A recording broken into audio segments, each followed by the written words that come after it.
and to introduce this session on launching Bina Shah's Slum I wish I were here with you in person. Technical difficulties, excuse us.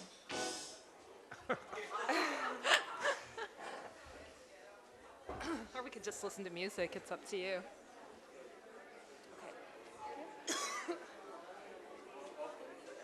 Okay? Yeah, we'll let you know. All right. Should I go? Yeah. This way. My name's Claire Chambers. I'm a lecturer in English literature at Leeds Metropolitan University, UK. And Bina Shah is the author of 4 novels and 2 short story collections. She's based here in Karachi, but has been educated in the United States. And Amir Hussain is a very dear friend of mine from England. He's the author of 5 collections of short stories and 2 novels, which I've admired for many years. So I think, without further ado, I'll hand over to Amir to say a few words first. And they are really going to be a few words, because I think you're really here to celebrate Bina's new book, all her books, her achievements, and her presence. Bina's writing is beautiful, it's brave, it's deep. Her prose is elegant. I think she's internationally known best as a short story writer, because her stories have appeared in English in so many anthologies. I say internationally in the English-speaking world, but in Italy she's best known as a novelist, because over the last 2 years, I think, she's had 2 novels out, and her most recent novel, in fact, is available only in Italian. I have a title for the novel. It's GSN. You can ask Bina later what that means. She might divulge what it is, she might not. Her recent works have been bolder than anything she did before. She's maturing hugely as a writer. With each novel, with each short story, she takes a new step into uncharted waters. She takes on new challenges. She goes into the depths of her own culture, as well as the political situation in Pakistan, the social situation, but all with a light touch and great grace. Bina and I often exchange stories and are quite critical of each other's work, but I think it's been a very fruitful literary friendship as well. And I really think she's one of the finest writers in Pakistan today, certainly of her generation. And with great, great pleasure, I am here to participate in the launch of this book of hers. I really think, without much further ado, we should pass it over to Bina to say something. Thank you, Claire and Amr, for those lovely introductions.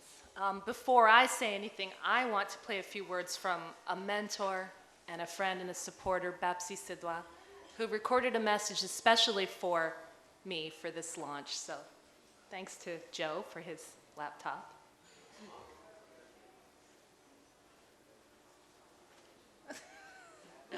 But I'll be there with you in spirit.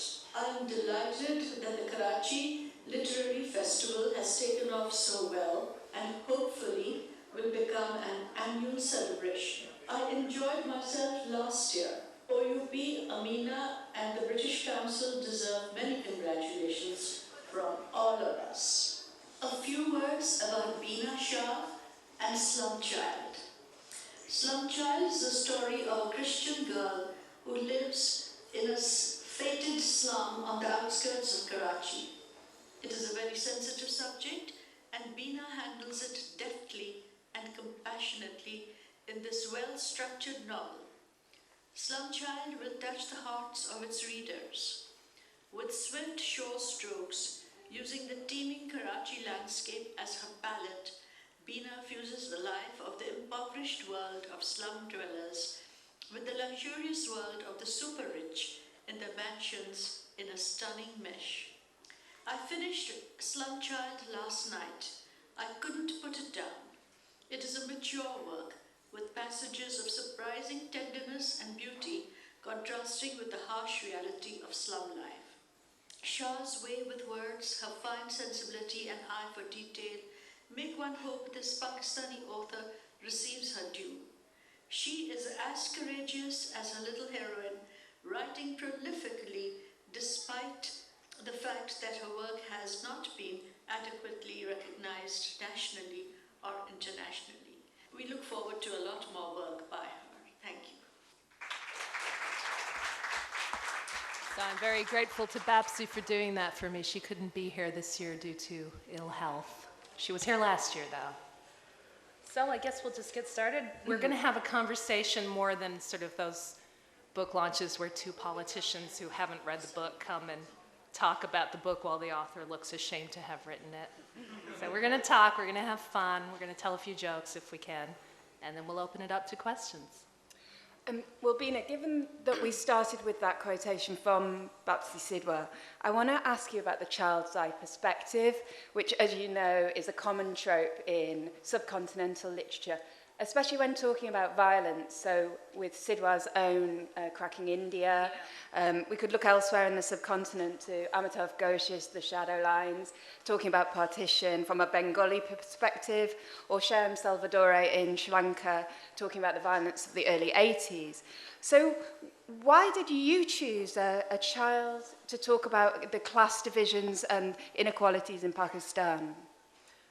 Well, really, the child's voice is what came to me first. I knew that I wanted to tell a story of the slum. I had worked in a slum as a college student, as an intern to a social worker a long time ago now. And we worked with physically and mentally handicapped children, children with cerebral palsy. So that experience stayed with me for the next, 17, 18 years. And I wanted to go back and tell the story of what I'd seen and let people know what it was like, and especially for people of the upper social classes. We get the people from our slum into our homes. They work for us. They do everything for us. They see how we live. Have we ever once stopped to think, what is it that they think of us? So I wanted to tell that story. I wanted to touch on those themes.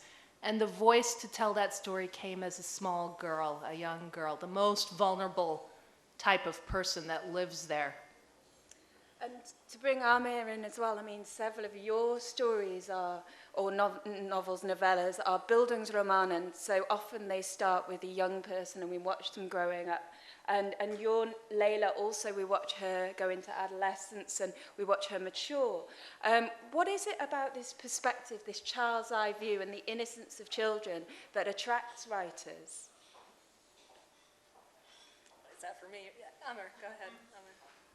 I think we can weave an element of a background without editorializing or introducing too much heavily sociological material, because it's through experience rather than through comment that it comes in. And also, I think, for me at least, children tell the truth. They don't lie. They haven't learned as yet how to lie. So if you want to know the truth about something, you ask a child, am I pretty? No, you're ugly. A kid's going to tell it to you straight. So that's what appeals to me as well about a child narrator. And to take the other part of the title, we've looked at child, but then I guess we have to think about slums as well. And I mean, you've already joked about how somebody said to you, how's your slum dog doing? And you were quite irritated. But obviously that's maybe the thing that comes to people's minds, certainly in the UK, if you say a subcontinental writer is talking about slums. But for me, the novel is a lot more from the inside than a sort of fantasy like Slumdog Millionaire.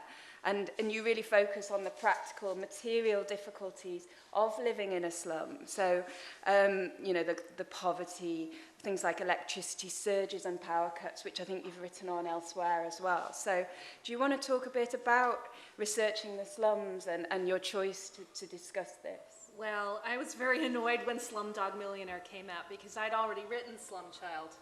And Slumdog Millionaire was actually originally titled Q&A. So I thought this is going to sound it's going to sound really too familiar to people who might be interested. But my editors and publishers said we're going to stick with it. And as far as researching the slum, as I said, I worked in a slum, but that was many years ago. But the slums have grown since those days. So now they're everywhere. They're all around us. I can leave my house and within 5 minutes, I'm driving past a major slum, Punjab Colony. Okay, and my domestic workers come from there and from other places. And I really found it necessary to just, not necessarily to go into the slum, but to drive past it and to keep my eyes open and to look at everything. We tend to drive by these places or walk by them and close our eyes, look away, look up, look down at our phones, Anything so we don't have to see the garbage and the sewage and the person with no limbs banging on your window and all of those things. We try to avoid them. So I have an image in the book very early on of Leila's eyes being like a camera lens taking photographs. And that was really what I was doing when I was looking at people, at the way they walked, at the way they talked, they sat together, how they ate together, what they did. I just wanted to see all of it and look at it unflinchingly. That was, I think, more than any sociological research, that was the thing that I did the most. And as a result, Slum Child is a very visual novel. It's very visually fixed. Talking about visuals, can I ask you a question? What do you think of the Italian title, which is The Little Girl Who Couldn't Dream? La bambina che non Poteva poteva sognare. sognare. I was bemused because I had never worked with translated editions before. I didn't know that I didn't know they were allowed to take my title and change it into something so very different and so very angst-filled. So I'm not sure, what would the literal translation of Slum Child actually be? It wouldn't work out. It wouldn't work, so, you know, you have to go with what you get. And the picture of this very forlorn little girl, but she's got a beautiful smile. So it worked for me, because that was the spirit of the book. And if you look at even this is the English edition. It's a girl's feet, it's dirty feet, obviously, barefoot, no shoes, but her toenails are painted different colors. And to me, that just represents the joy that is within this child, even within these hideous conditions. I'm not going to romanticize them and say, oh, well, they're noble. I mean, which one of us wants to go live in a slum just to be a little more noble? I wouldn't. But what you're talking about there, with you driving past the slums and people try not to see the ugliness of it, reminds me of, I think Salman Rushdie talks about having city eyes, sort of filtering out the beggars and the dirt and so on. This made me think that both of you are chroniclers of Karachi in particular, and, well, Amir talks about a lot more cities as well. I haven't read your other work, so I'm not sure, but could you say something about sort of mapping cities and urban sprawl and topography, please? It's not something I actually literally think about when I write, but I do use the physical landmarks of cities when I write about them. I look at maps of them, I look at roads, I look at highways and bus routes and things like that. So, I mean, they're frameworks. They're frameworks on which you hang your stories of people.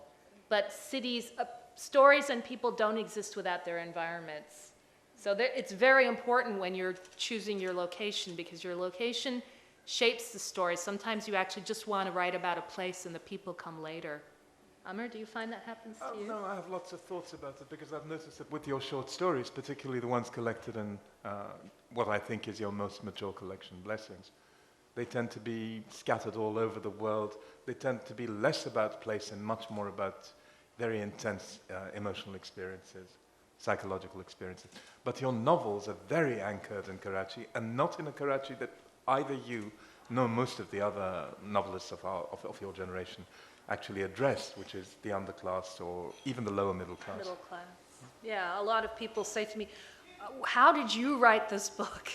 Because they know that I don't live in a slum, obviously, and they know that I don't take the bus to work. They know that I come from a position of privilege. I have to be honest about that. So they don't believe, they can't quite grasp that I can remove myself from myself and become the person that takes the bus to work, the person that's trying to set up a business on Tariq Road. Hi, Niall. Where's Niall? I can hear him going, Mama, Mama.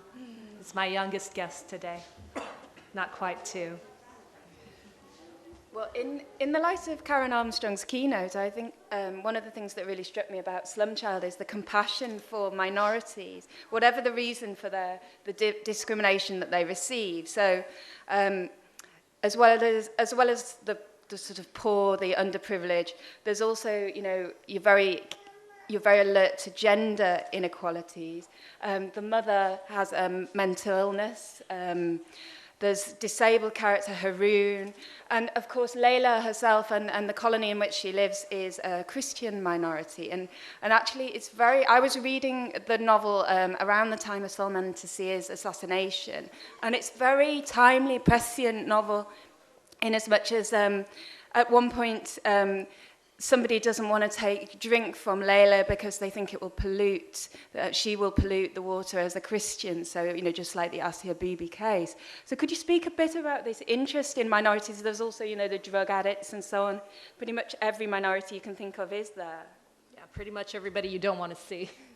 You don't want to see the mentally ill, you don't want to see the slum dwellers, you don't want to see the disabled, you don't want to see the minorities. So basically, I'm sticking them in your face. See them, look at them, they're here, they have a voice, they have stories and lives, and their lives and stories and faces are as worthy as yours are, or mine is, just because we think of ourselves as the privileged, we can read and write, we went to good schools, we live in good places. To